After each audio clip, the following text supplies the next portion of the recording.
அதாவது கர்நாடக மாநிலம் கடலோர கர்நாடக நகரமான மங்களூரு மாநகரில் உள்ளால் போலீஸ் எல்லைக்கு உட்பட்ட கோட்டைக்கார் பகுதியில் தான் இந்த கொள்ளை சம்பவம் சற்று முன்பு அரங்கேறியுள்ளது.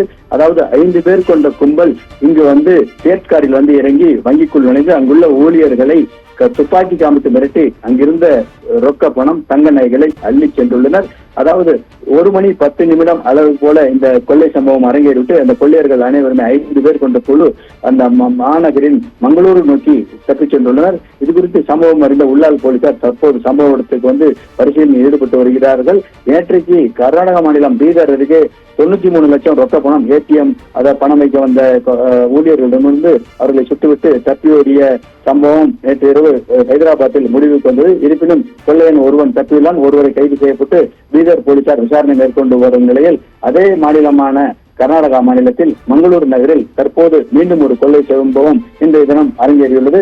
இது சம்பந்தமாக உள்ளால் போலீசார் தற்போது விசாரணை தொடர்ந்து கொள்ளையர்களை தேடும் பணியில் ஈடுபட்டு வருகின்றனர். பிரவீன்குமார். கர்நாடக மாநிலம் மங்களூருவில் வங்கிக்குள் துப்பாக்கியுடன் புகுந்து கொள்ளையடிக்கும் முயற்சி மேற்கொள்ளப்பட்டிருக்கிறது. இந்த சம்பவம் துணிகர கொள்ளையாக பார்க்கப்படும் நிலையில் இது குறித்து கூடுதல் தகவலுக்கு நன்றி ஸ்ரீஹரி.